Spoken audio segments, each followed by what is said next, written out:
Sometimes life gives us lemons. Sometimes it gives us lemonade. Other times it gives us something entirely out of left field that makes us say, WTF.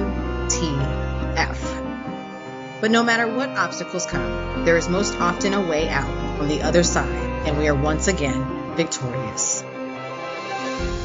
My name is Dr. Rowe, and you are listening to my podcast about resilience. Every guest shares a tragedy to triumph story to give listeners like you the inspiration to push through every single day. Listen now as my next guest shares how they were life-jacked. What do you do when, as a young child, you were never expected to amount to much? My name is Dr. Rowe, and this is Life-Jacked, the Resilience Podcast. Life-Jacked is when an unfortunate and unplanned event happens to jack with your life.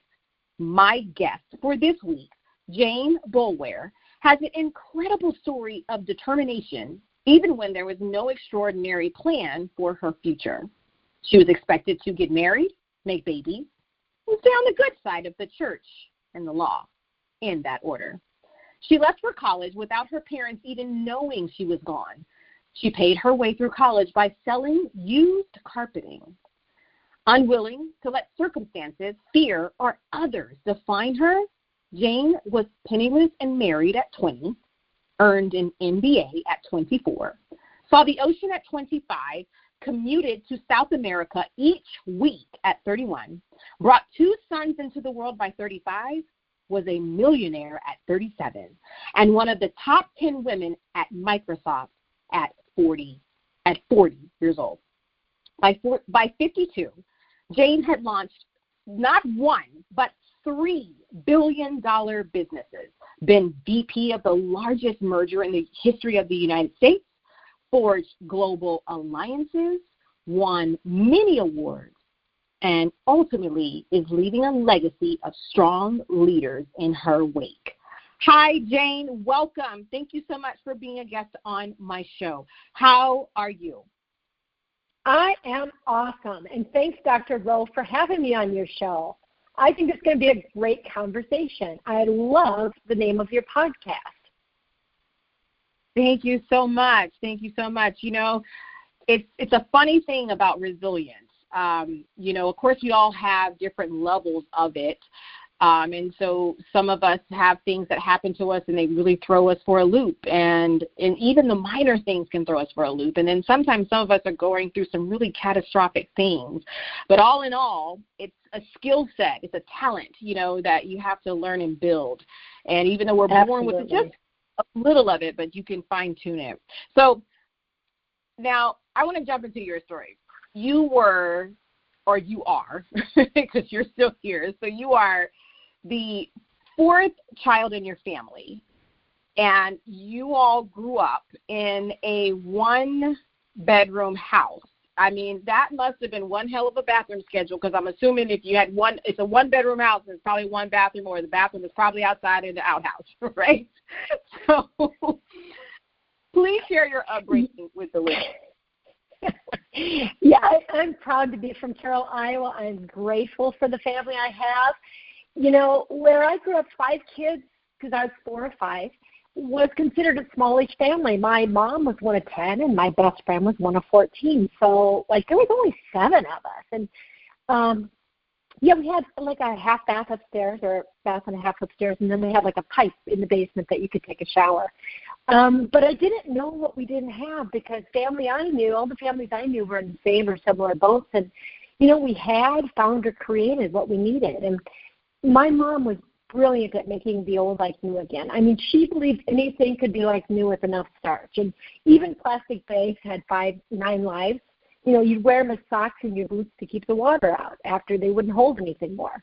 And then made into rugs after that. And even my dad can make something out of nothing. So, I think I learned that use doesn't mean useless, and that there's value in the items others think are bits or scraps. And I think that's why I collect old handmade quilts, because They're made cleverly and lovingly put together by what's been discarded and then made into something beautiful and functional at the same time. And I kind of think people are like close that way. Like, we take all our bits and pieces and we try not to show some parts of us, but when you put us all together, it's pretty amazing that we are all worthy as we are, and we're pretty darn special as individuals. I definitely can attest to that. The individuality that each of us has is really amazing, and no one truly is like the other, right? Even though you may have, and you're still not exactly the same, And, you don't have to be new and shiny and have the, quote, best or anything to be worthy. You're worthy as you are, whether you come from a family of 2 or you come from a family of 10. It doesn't really matter what your circumstances are. That's so true. So do you feel like you grew up in a family full of love? My mom and dad had 5 kids by the time they were 25 and had no money, and I think they were overwhelmed, to be truthful. And there just was never enough time or money or anything to go around. So I think we were all kind of raised to take care of ourselves. I say in my book that I don't remember the color of my mom's eyes because I never saw them. They were always busy and always out, focused on the next thing to do. That said, I have 5, like I said, there's 5 of us, brothers and sisters, and we love one another. We have great families, and we stay really close to one another. So, yeah, by that definition, you bet. So with having the love, at least the love that you had within your family, right? Because like you said, your parents were doing the best that they could, right? So for sure. My mom and my dad, I think that, we were not an Ozzie and Harriet family. I started working when I was a very young child, and because of the nature of my family, and my mom had some illnesses that put her in and out of the hospital often, that we kind of learned and raised ourselves. So I always say that we were like a small herd. We were really never as kids far from each other or our family, extended family. So yeah, it was a pretty tight-knit and pretty loving community. That's wonderful. You have said that you feel like you were never meant to be successful. And although, like you said, you came from a loving family, your parents provided everything that you all needed, you felt safe, you felt taken care of, but you still feel like you were never meant to be successful. Why do you say that? Well, I think the second sentence in my book, in the introduction, say I was too scrappy to fail, too stubborn to give up, and too scared to let others down. So I succeeded in an unconventional and unlikely way despite the odds. I grew up in a family where we didn't talk about the future. There was no such word in our vocabulary as career, professional. There was people that wore suits or nice clothes, et cetera, with them, and we were very, very blue collar. And so college wasn't an expectation. And I was raised in a scenario where if you wanted something, you didn't ask for it, you just did it. You worked hard and you achieved it. So when I told my dad I was going to college, he kind of shrugged and almost laughed, like, why would you do that? You got a good job, and I'm not going to help you, but I won't get in your way either, which is why I paid for 100% of my college and just went and did it.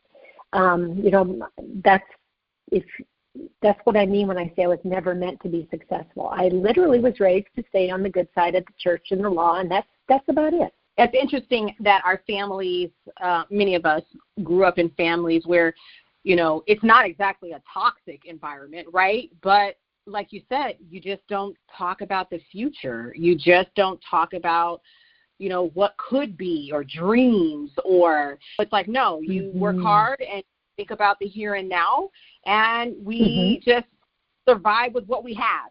No dreaming, right? It's like, no. Well, when you're living hand to mouth, it's kind of hard to think beyond. And when I grew up, I didn't see a town with like 100,000 people or 50,000 people until I was like 16. So I really didn't have a career path. I didn't really know much of the world beyond what I had, beyond a pretty limited exposure. And so I don't think anyone expected me not to succeed. I don't think there were really too many expectations one way or the other. And I always say to people, because I didn't have expectations, I had no limitations. I could be anything I wanted to be because there was nobody telling me what I couldn't do. They just weren't telling me what I could do. And that opened a lot of doors in some ways for me. You earned an MBA at 24, and I don't have to point out you were a woman because clearly people can hear and Thank you. The podcast covered you're a woman, right? So we don't have to talk about that part. But you earned an MBA before, right? During a time when women didn't earn that type of degree, let alone a master's degree at all, right? So what was that experience like? Well, keep in mind, when I went to college, I didn't have a 5-year plan. I had a gnarly old nun who listened to me and asked me what I was going to do one day after school and said, you should go to college, Jane, and you should get a degree in forestry. So then she helped me get a scholarship for $320, and that was enough to launch me and to make me have the faith that maybe there was something for me. So I got an undergraduate degree in forestry. If you've ever been to Iowa, you'll see there's lots of corn and not a lot of trees. So I'd never even seen the forest before. And by the time I was a junior or senior in forestry, I knew that's not what I wanted to do, and that's why I started to look beyond the undergrad and get an MBA. And I'll tell you what, not only was I different from a background and a gender, but my thought processes. You know, I've been scrappy my entire life, and I've had so many jobs, like, wow, a lot of jobs. And many of the people that I was going to get an MBA with were engineers who had the required minimum 2 to 5 years of experience. I didn't have any experience, quote, professionally, just a lot of blue-collar, waiting tables and sledging slop and working in cornfields, that kind of stuff. And so it was difficult. The self-talk was, I can't do this. What am I doing here? I don't belong. I got in through the back door. I'm going to fail. I am failing. Oh, my God. And I had to quiet my own voices. And I realized after I started to think and use my head and to listen that many of the things and suggestions I came up with were different, but they were good, and they worked. And then I had to learn how to communicate in a way that the engineers, who were very linear, could understand me, because my thought processes were more like a ping pong ball or a pinball machine. Bing, bing, bing, bing. And they couldn't follow me, and it didn't matter how right my answers might be. So I learned in that process that I had to not only quiet my own voices, but then create a voice and communicate in a way that could be heard and relevant and acted upon by others. And that's what I achieved as part of an MBA course. Where do you think your strength to push past glass ceilings, where do you think that strength comes from? Oh, I just think I'm stubborn as heck and tenacious and genuinely believe if I work hard enough and engage enough people, great people around me, that we can pretty much do anything. And the reason I believe that is because I was there, and I had no right to be there. I should have been working at the Piggly Wiggly in Carroll, Iowa. But I was there, and every time I came across an obstacle, found a way to get through it, either by, I always said, if there's not a door open for you to run through, then put your shoulder to it and just create one. And I think that a lot of women who are going to create a career path that doesn't exist, create a trajectory that people think maybe they shouldn't, wouldn't, or can't do, just have to get on the business of doing it, and surrounding yourself with people that are either like-minded or supporters or better and stronger than you are, who will give you a hand and be a part of your success, and get it done. And don't look back, or don't make apologies, I should say. So, yeah, I think it was tenacity and stubbornness in some way. Hey, they say that women who make history, they're rarely well-behaved, so there you go. So you can be stubborn all you want. We're not even going down that path, yeah. We love it. Now, I tell my husband, you knew I was like this when you married me. There you go. Now, I love the fact that, you talked about blazing forward and, you became successful, especially when you said, you had no expectations. So then since you didn't have any expectations, then there was no limitation for you. But, sometimes people have imposter syndrome. I don't know if you've ever struggled with that as well, where despite the success you have, right? Because I struggle with it all the time. I have these podcasts and people listen to it all over the world, and and I get new people want to be on the show, but then I always think, but I don't know if the show is really that good. I'm struggling to try to figure it out. But in your experience, like, have you dealt with imposter syndrome? And if you have, how did you get through it? Are you still dealing with it? What's that experience like for you? That is a very good question. I wrote the book, and it's called Worthy. It's not called Jane Boulware. Look at what she did. Be like her.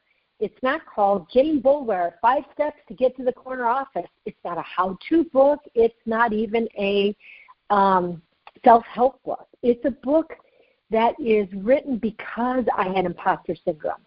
Because no matter how successful, no matter what I did, I felt that I wasn't good enough. I underplayed my achievements and my success, and I never gave myself permission to celebrate myself. And when people look at me, Dr. Rowe, they see a woman that looks like she's had it together since day one. Like I came born with a silver spoon in my mouth, and I fart rainbows. I will tell you, I wrote the book. I turned myself inside out when I wrote the book. It's really vulnerable. It talks about my fears, my failures, my struggles, my successes on the journey from the cornfields of Iowa to the corner office of Microsoft, because I wanted to create stories that were relatable so people wouldn't feel like they were by themselves. So they'd be encouraged to rethink what's possible and realize that they're worthy just as they are. I have had imposter syndrome. I continue to have imposter syndrome occasionally, to be sure, although I'm much, much better than what I was. And one of the things I say is, when I started to think about doing difficult things, I started to think differently about myself. So in doing difficult things, it enabled me to start to realize that I could do hard things. I could overcome the voices that kept me down or held me back. And in the process of doing that, that became a habit. When I started to limit myself, when I started to self-doubt myself, it became a habit for me to recognize it and to change the narrative and remind myself, I am okay as I am. I can do this. It's scary, but in doing difficult things I never imagined, I began to imagine myself differently.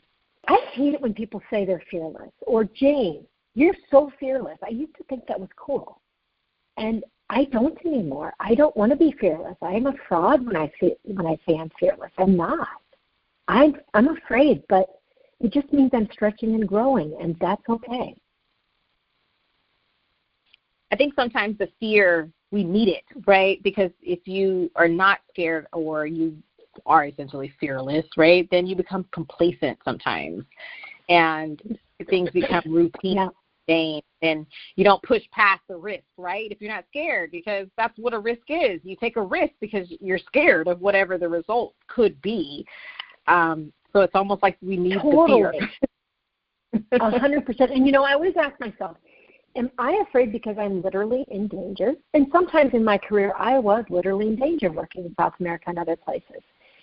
But mostly I was uncomfortable, and I was afraid of failure. And for that, I didn't need to get myself out of the situation. I needed to give myself Rolaids and keep moving on. There's a big difference.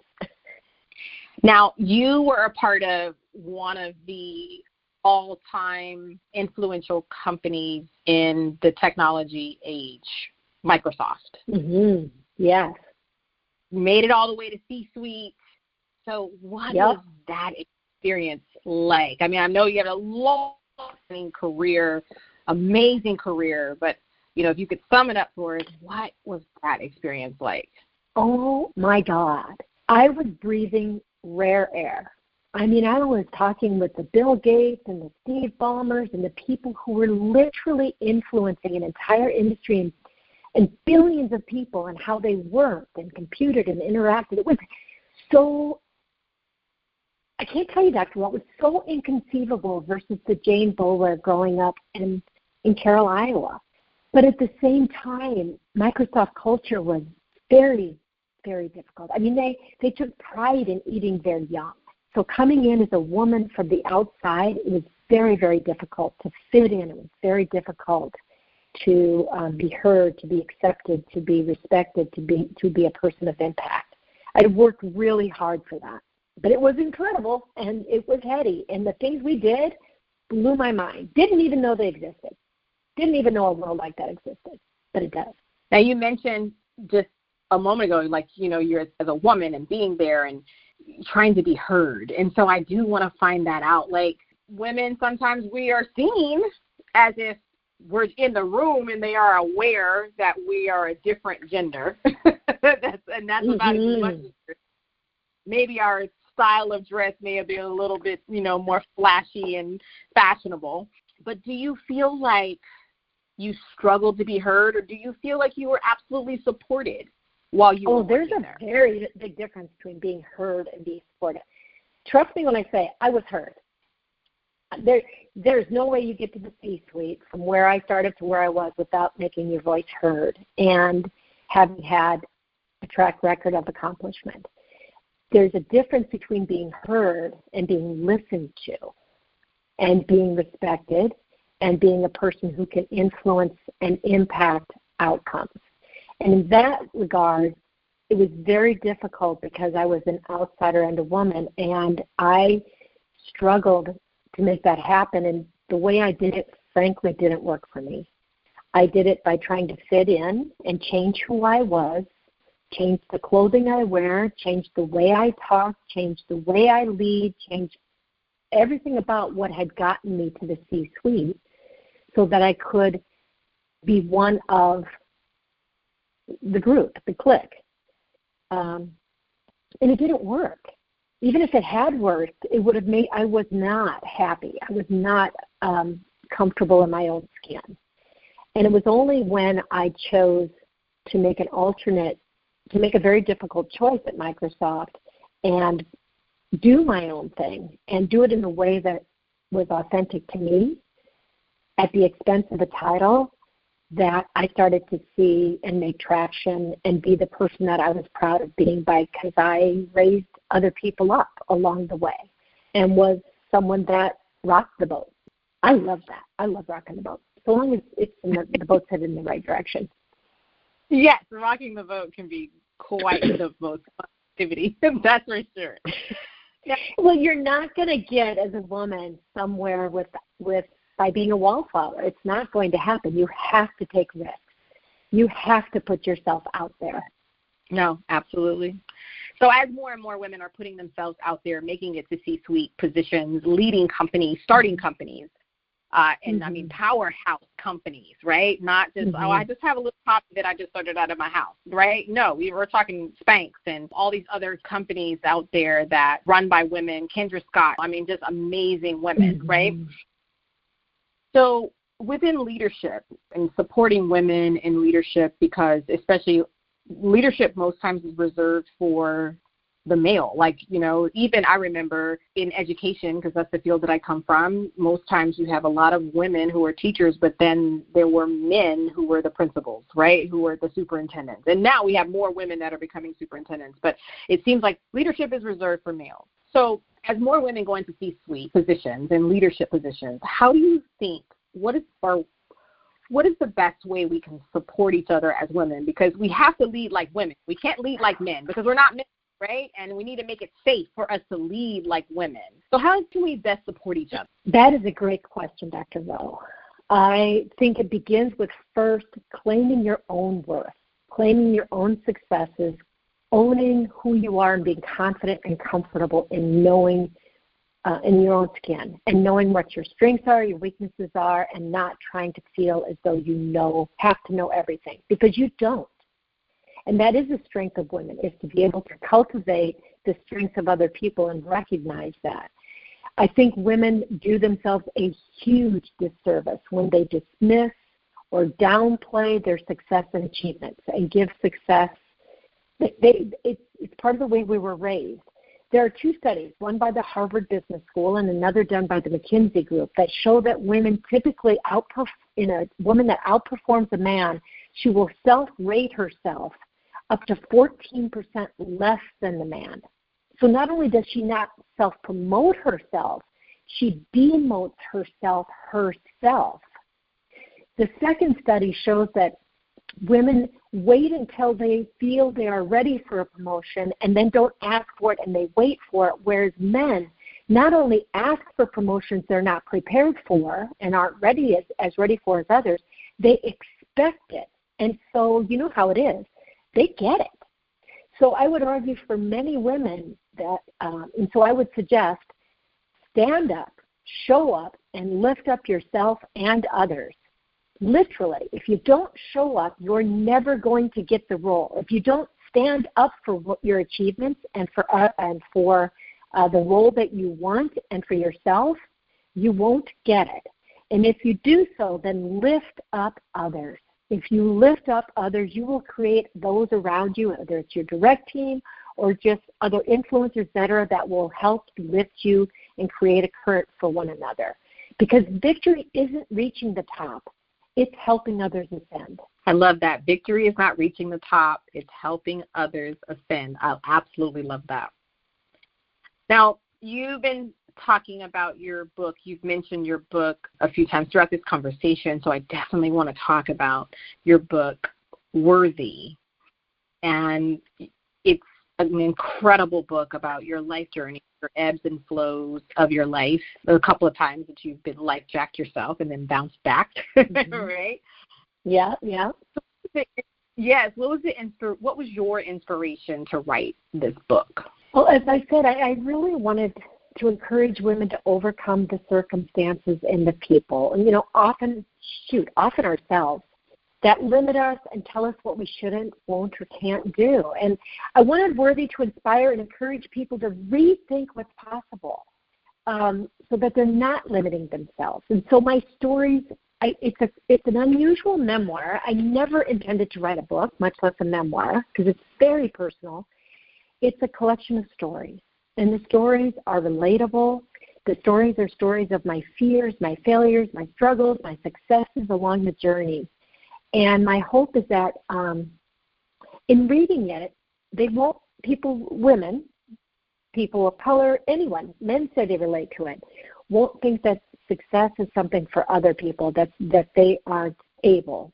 The book is called Worthy, but there's a UN that's crossed off, Dr. Rowe, in front of the worthy, because the book is as much about undoing our uns, our feeling of being unworthy, incapable, uncourageous, unable. Because if we don't undo our uns, no matter how much someone else enables us, encourages, and supports us, we won't be able to get out of our own way. We have to undo our uns to be able, courageous, positive, powerful individuals.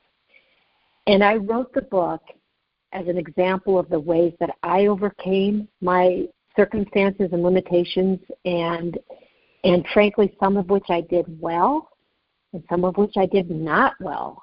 It took me a long time to learn to overcome some of the ways that I was swallowing my fear, my imposter syndrome. So I wanted to share my stories so that others would learn from my struggles and would be encouraged, and so that they would remember that no matter what, they're worthy as they are, just as they are. No matter what they achieve, no matter anything, it is their birthright, and they are worth it, and they should go for what they want. So I figure worthiness is not about proving your self-worth. It's not defined by what others say, expect, or have, but by what you make, claim, and give of what you got. And this book is what I've got to give. And that's why I'm giving 100% of Worthy's proceeds to the Boys and Girls Clubs for their Youth of the Year scholarships.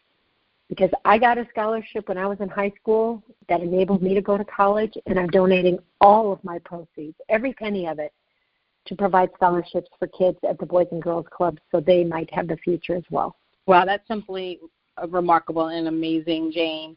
That just speaks to the testament of who you are and the resilient person that you are, and even, writing a book about yourself, but instead of you getting the profit off of the book, and you're taking everything that you get from the book and donating it to Boys and Girls Club. That's amazing. So in a chapter of your book, you write about a 5-gallon pickle jar. And this 5-gallon pickle jar, it holds the first 18 years of your life. Talk about that. What is that about?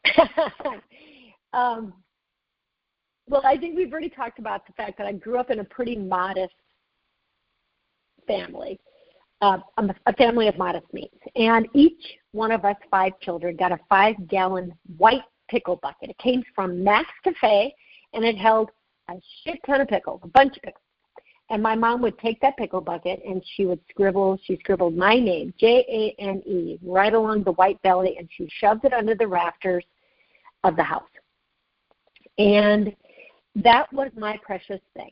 It was the only space that I had to put all of my treasures. So in essence, I put all my items of worth in that 5-gallon pickle bucket. And I spent my childhood trying to prove that I was worthy. So all the ribbons or certificates or things of value, I put in that 5-gallon bucket because it proved that I mattered. And then one day, my dad cleaned out the garage when I'd gone to college, and he threw out my pickle bucket. He kept the old scraps of carpet that he had because he laid carpet for a living and otherwise things. And honestly, it crushed me because it was almost like my childhood got thrown away. My value, oh my gosh, my value. And I swear to gosh, I spent a long time trying to fill my pickle bucket of life with degrees, money, things you could buy and sell. And what I learned throughout my life towards the end, I'm 60 years old, is that what's important in life can't be fit into a pickle bucket. It is really not even about what you have, it's about what you give and what you take out of the pickle bucket and give to someone else to help them on their journey. And that's why I wrote about the pickle bucket. In fact, a friend said, you should have called the book Tales from the Pickle Bucket. And I'm like, well, that's kind of what the stories are about in many ways. So that's the story. Love it. And your opinion, what do you believe are the best ways to build resilience? I think rethinking the definition of fear and failure. 2 thoughts on that. First of all, people aren't failures. What you did might have failed. Your effort might not have achieved the results that you desired, but you can never, ever be a failure. It's not possible. And as far as fear goes, I've come to appreciate that when I'm afraid, it's because I am either stretching myself into new and new places, experiences, etc., that I've never done before, and I'm uncomfortable, or I'm afraid because I'm staying in a place where I'm not meant to be, and I'm afraid to act. And in that scenario, I'm afraid because I'm not stretching myself and I'm not pushing myself. And both of those things are up to you to change, and they're an action that you can develop a muscle and get better at doing over and over by taking small steps often. Just take small steps often. Please, please, please, tell your listeners, don't try to be fearless. Just try to fear less. I think if you do that, you will build resilience. Wow. Now, there are lots of adjectives out there, and you have a life that is absolutely incredible. And, I mean, I'm sure you're going to continue on to do even more great things. Who knows, right? Because I will say one thing, Dr. Roan, nobody knows who I am. I've launched a memoir with no budget, no social media too much, and a name that's not a celebrity. So if anybody's listening to this, please help me by spreading the word, because, like I said, all the proceeds go to Boys and Girls Club. But I'm sorry, I interrupted you, but it kind of goes with, I don't want people to think that I've got everything figured out, because I sure as heck don't. Hey, I don't think any of us, but some of us are doing a great job looking like we are. Looking like we do. Some days better than others. Right, there we go. So with many adjectives, right, to describe someone. If you could summarize yourself or describe yourself using one word, what word would you use? Adaptable. Adaptable. Love it. Why is that word? It's a hard question. Adaptable to me means that I will try new things, that I won't allow myself to say, no, I don't know how, or no, that won't work. And it says that I will learn, stretch, grow, and evolve until forever. And I like that. I love the Jane that I am, but I also know that life changes and it throws things at me. And if I can adapt to that with a positive attitude, a can-do attitude, which I was also going to say, but that was 2 words, then I'm going to be okay, and I'm going to do really well. Whatever comes my way, good or bad, I can make the most of it, and I can do really well with it. Well, Jane, thank you so much for your time. I really appreciate you. I can't even believe this time. It just flew by. It was a wonderful conversation. Please take the time to let everyone know how they can get a copy of your book, Worthy, and definitely let them know because, I mean, please, everyone, you get a copy of the book, share it far and wide. It is a wonderful book, and like she said, all the proceeds go to help the Boys and Girls Club. It goes towards a scholarship for a deserving student trying to get to college. But please let everyone know where they can get a copy of your book. Well, that was such a great testimonial, Dr. Rose. Thank you. My book is available anywhere that books are sold. So Barnes & Noble, Amazon, etc. And my ask would be that you buy the book or ebook. And if you would please leave a rating, because I don't have a name. And there's lots of popular people with popular books. And by leaving a rating or a review, it will let other people know that maybe it's a book they should consider as well. So I would really appreciate both things. If you buy the book, remember that you're literally helping a kid who might not otherwise go to college or, continuing education, do something they might not otherwise get to do. Any last words of encouragement for the listeners? Thank you so much for having me. I hope listeners take away from this conversation that they're worthy as they are, that there's nothing that they can't do to have the courage to go after their dreams, just like you did, Dr. Rowe. I mean, geez, what you've accomplished is remarkable. And just don't give up, and don't listen to the voices either in your own head or from others that say what you can't, won't, or shouldn't do. And please, rethink for yourself and for others what's possible, and then just do it. I love it. Well, Jane, I wish you and your family nothing but blessings and abundance. Thank you for being a guest. Thank you for sharing your wisdom and being vulnerable enough to share the pieces of your life and helping us understand how we also can undo our uns and realize that we are also worthy. Please take care. You too, and your family, and I hope that you continue to celebrate everything that you have achieved and everything that's fabulous about you. You are making a difference, and I just cannot wait to watch you over the coming decades. Hey, are you really loving this podcast, or did you really enjoy this week's episode? Then please subscribe, like, rate, and leave a review. It's very much appreciated. And remember to live, laugh, love, learn, and then repeat. See you in the next episode.